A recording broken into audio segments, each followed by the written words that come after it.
The scorching Mediterranean summer sun beat down upon the plains of Germania Superior. Hundreds of legionaries, covered in sweat and dust, drove their shovels into the hard earth, raising yet another defensive ditch around the camp. Their arms trembled with exhaustion. Their backs burned under the weight of their armor. The centurions shouted orders, and the men obeyed without question, because questioning meant punishment. But just a few steps away, inside a shaded tent, another group of soldiers worked in silence. One of them examined maps, calculating distances. Another sharpened surgical instruments. A third molded bronze pieces for a catapult. They wore the same uniform. They received the same base pay. They belonged to the same legion. And yet, while their comrades broke stones and dug trenches until sunset, these men never touched a shovel. Their fingers did not bleed. Their backs did not curve under the weight of manual labor. They had discovered something that thousands of legionaries dreamed of discovering: a path, a loophole in the system, a secret that Rome kept hidden in its military laws, buried in documents that few common soldiers even knew existed. They were called immunes, and their story reveals one of the most fascinating and least known aspects of the military machine that conquered the ancient world. To understand what it meant to be an immunis, one must first understand what it meant not to be one. And for that, we must return to the heart of the Roman legion, to its structure, to its rules, and above all, to the brutal daily routine that awaited any man who swore to serve under the eagles of Rome. The Roman legion was not merely an army. It was a mobile city, an engineering machine, a civil construction force, and an instrument of conquest, all at the same time. A single imperial legion could gather around 5,000 men, plus thousands of auxiliaries, servants, craftsmen, and camp followers. When this human mass moved through hostile territories, it did not simply march. It transformed the landscape around it. Roads were opened, bridges were raised, fortresses emerged from nothing in a matter of hours. And all this colossal work rested upon the shoulders of a single type of soldier, the munifex. The munifex was the common legionary, the line soldier, the man who made up the vast majority of any legion. His name derived from the Latin word munus, which meant duty or obligation, and obligations he had in abundance. Each munifex was responsible not only for fighting in battles, but for executing all the physical tasks that kept the legion functioning. Digging ditches, raising earthen walls, building palisades, hauling stones, cutting timber, patrolling the ramparts through the night, standing guard under rain or sun, dismantling camps at dawn and reassembling them at dusk, repairing roads, draining marshes. The work never ended. Ancient writers describe the life of the common legionary as an existence of sweat and discipline. Each soldier carried with him approximately 27 kilograms of equipment during marches, including armor, sword, shield, 2 heavy javelins, 5 days' rations, digging tools, palisade stakes, and cooking utensils. The Romans called these men Marius's mules, a reference to the general Gaius Marius, who at the end of the 2nd century before Christ had transformed the Roman army from a temporary militia of property-owning citizens into a permanent professional force recruited from the poorest members of society. Before the reforms attributed to Marius, only Roman citizens who owned land could serve in the legions. Military service was a civic duty, not a career. But when Rome began facing increasingly long and distant wars, this system revealed its limitations. Small landowners could not abandon their farms for years on end. Recruitment became difficult. The legions shrank. It was then that Marius, facing a war against the Numidian king Jugurtha in North Africa, made a decision that would change Rome forever. He opened the army's ranks to the capite censi, the propertyless citizens, the poorest of the poor. These men had no lands to defend. They had nothing to lose. And they saw in the army a chance to gain something, a regular salary, guaranteed food, and the promise of land at the end of 25 years of service. Thus was born the Roman professional army, and with it, a new reality was also born. Tens of thousands of men now lived permanently under the eagles, camped on the empire's frontiers for entire decades.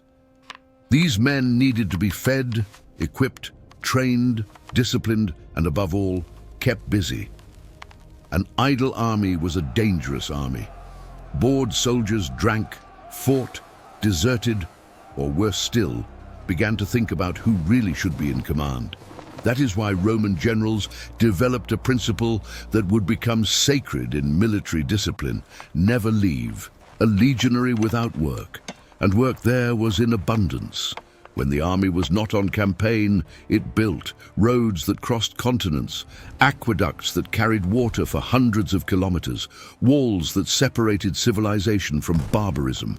Hadrian's Wall in Britain, with its 118 kilometers of length, was raised largely by common legionaries. The roads that still cross Europe, 20 centuries later, were paved by the hands of munifexes. This was the life that awaited any young man who enlisted in the legions. Years of hard labor, occasionally interrupted by brutal battles. And yet, within this, apparently, inflexible system, there existed an escape. A narrow door, known to few, that allowed some soldiers to escape the common fate and achieve something their comrades could only dream of: immunity. The Latin term immunis derived from immunitas, which meant exemption or release from public obligations. In civilian life, immunitas could refer to exemption from taxes or compulsory services. In the military context, it meant something extraordinarily valuable. The immunis was a soldier who, by possessing specialized skills considered essential to the legion's functioning, was exempt from the heaviest and most unpleasant tasks that consumed the lives of the munifexes. He did not dig ditches. He did not raise walls. He did not haul stones. He did not stand guard on the ramparts during freezing nights. His work was different, and this different work guaranteed him privileges that set him apart from the mass of common soldiers. The existence of the immunes is documented in ancient sources that survived the centuries. One of the most important is a passage preserved in the Digest of Justinian, the great compilation of Roman laws organized in the 6th century of the Christian era. This passage directly quotes a much older text written by a man named Publius Tarutinius Paternus. Paternus was a jurist and military commander who served under Emperor Marcus Aurelius in the 2nd century during the bloody Marcomannic Wars against the Germanic tribes. He knew the army from the inside. He had marched with the legions, commanded troops, and later wrote treatises on military law that became references for generations of Roman administrators. In the fragment preserved in the Digest, Paternus lists the categories of soldiers who possessed the status of immunes. The list is impressive in its variety. It included mensors, the surveyors who measured terrain and planned camps using instruments like the groma, a tool with crossed rods and hanging plumb lines that allowed for establishing right angles with precision. It included the optiones valetudinari, the administrators of field hospitals, the medici, the military doctors who treated battle wounds and diseases, the capsari, the orderlies who applied bandages, the veterinari who cared for horses and pack animals, the architecti, the engineers who designed fortifications and siege machines, the gubernatores, the fleet helmsmen, the naupegi, the shipbuilders, the ballistari, the catapult operators, the speculatores, the scouts and intelligence agents, the fabri, the craftsmen who forged weapons and repaired equipment, the sagittari, the archery instructors, the custodes armorum, the arsenal guards, the tubicines, cornicines and buccinatores, the military musicians who transmitted orders through sound signals in the chaos of battle. The list continued. There were scribes who maintained the legion's financial records. There were librarians who cared for the archives. There were executioners who applied punishments. There were interrogators, there were firewood collectors and hunters who supplied the camps. There were priests who performed ritual sacrifices before battles. Some sources suggest that the immunes could represent nearly 20% of a military unit, a surprisingly high proportion that reveals how much the Roman legion depended on specialists to function. The military writer Flavius Vegetius Renatus, who composed his treatise on the art of war in the late 4th century, offers additional descriptions of these specialized soldiers. Vegetius wrote at a time when the ancient Roman army was already in decline, and his goal was to preserve knowledge of the classical military practices that had made Rome the mistress of the world. He describes the immunes as soldiers who, by possessing technical or administrative skills, were released from routine tasks so they could concentrate on their specialized functions. This release, Vegetius emphasizes, was not a favor or an arbitrary privilege. It was an operational necessity. A doctor who spent the day digging trenches would not be available to treat the wounded. An engineer who hauled stones could not calculate catapult trajectories. The immunitas was ultimately a matter of military efficiency. But how did a common soldier become an immunis? The path was not simple and certainly was not open to all. According to the sources, there were basically two routes. The first was to bring an already developed skill from civilian life. A man who had been a blacksmith before enlisting had a great chance of being assigned to the Legion's workshops. A doctor's son who knew medicinal herbs could be directed to the hospital. A literate scribe was gold in an era when most soldiers could neither read nor write. These pre-existing skills were identified during recruitment or in the first months of service, and soldiers who possessed them were selected for specialized functions. The second route was longer and more difficult.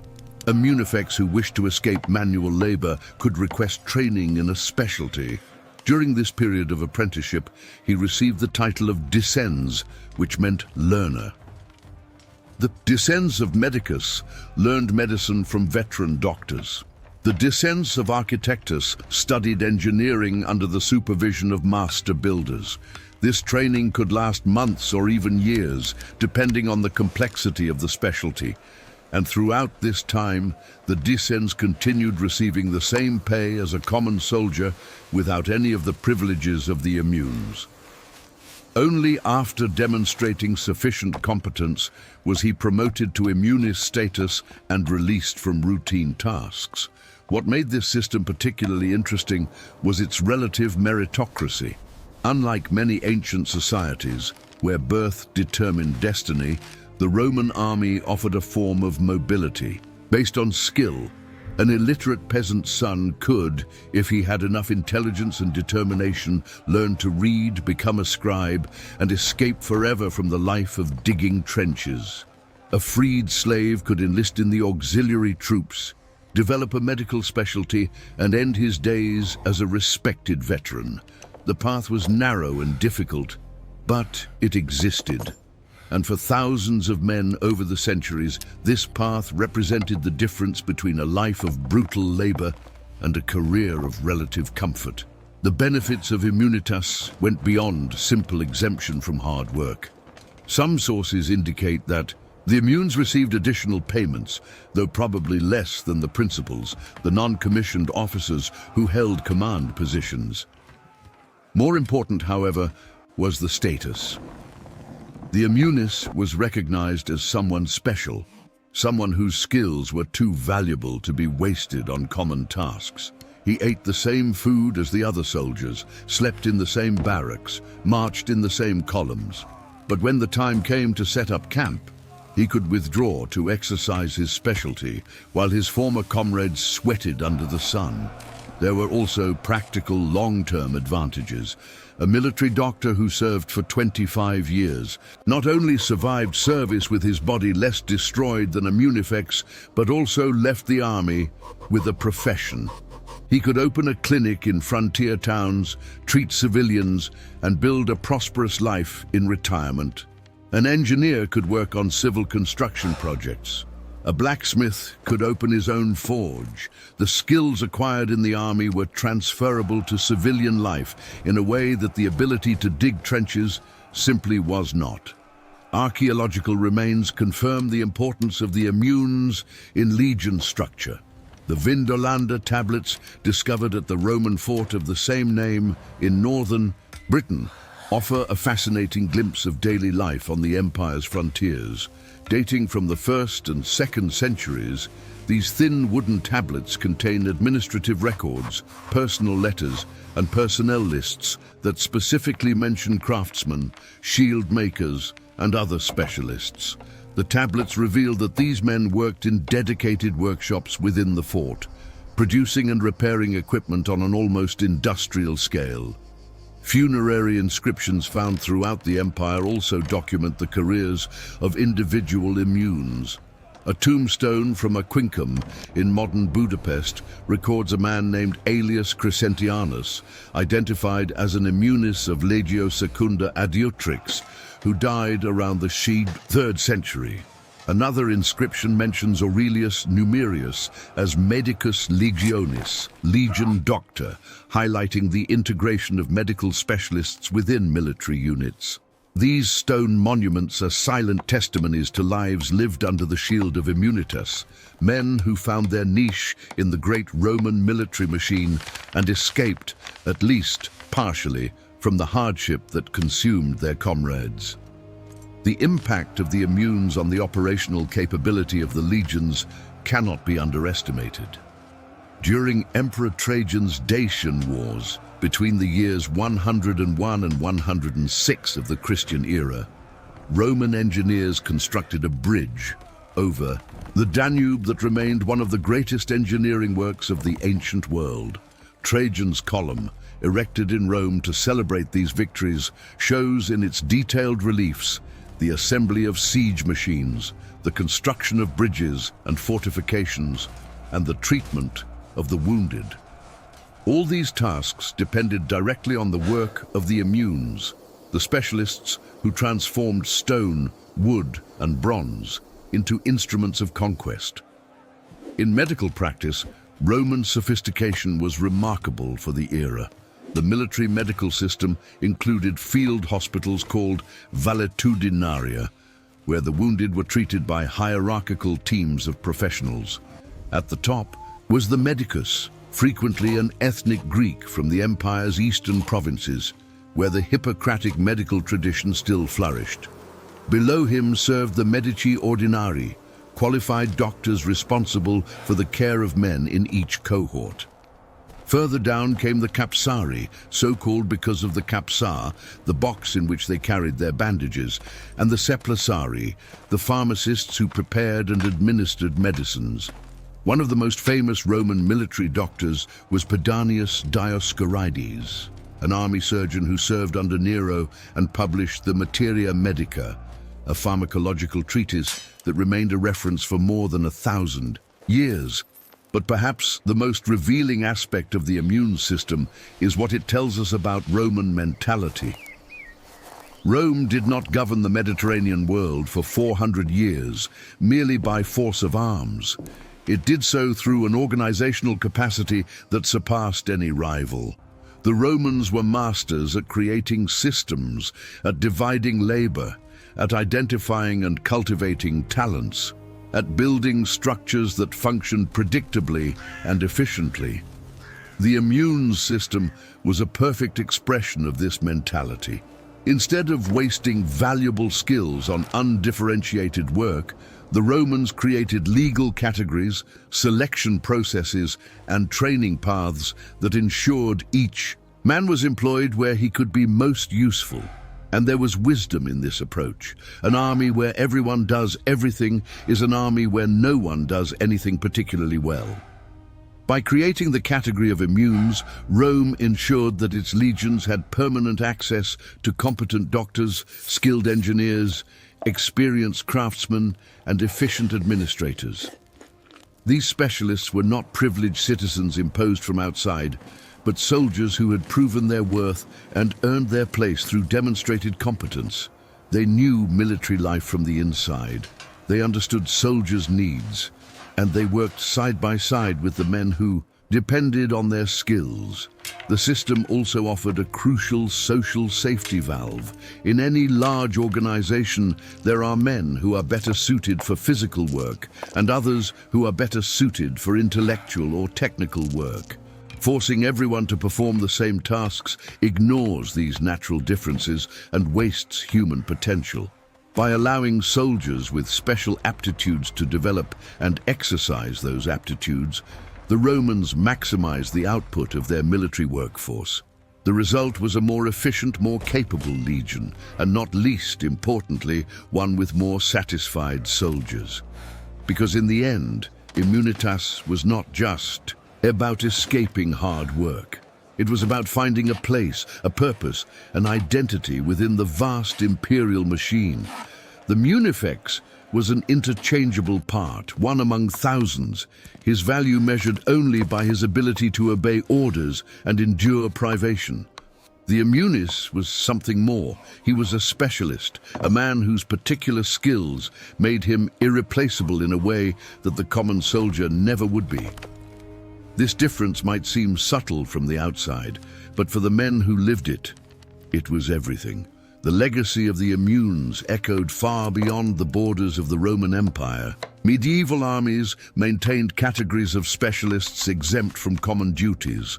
Modern armies distinguish between line combatants and support personnel in ways that directly recall the Roman division between munifices and immunes.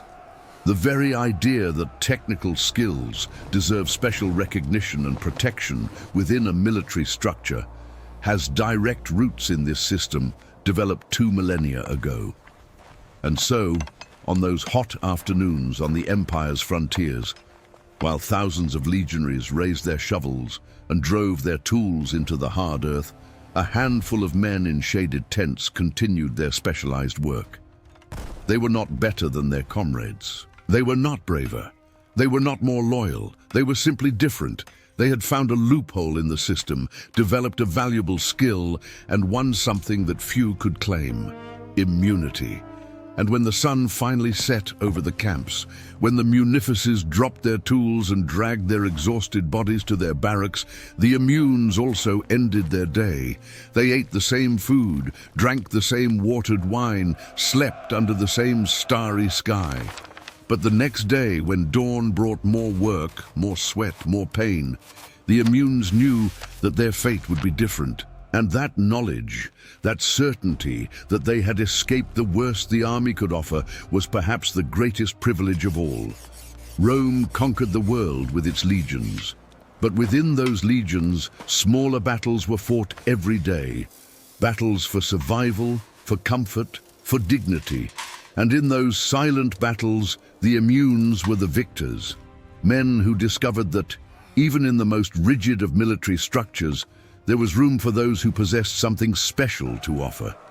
Men who proved that the path to a better life did not always pass through the battlefield, but sometimes passed through the blacksmith's workshop, the doctor's tent, or the scribe's office. This was the secret of Rome's immunes, a secret kept in legal treatises and administrative lists, but lived daily by thousands of soldiers who found in it their salvation. And though centuries have passed, though the legions have marched into history, the lesson remains: that in any system, however inflexible it may seem, there is always a loophole for those who possess the right skills and the determination to use them. That knowledge is a form of power, and that sometimes the greatest victory is not conquering distant territories, but conquering a better place for oneself within the world that already exists.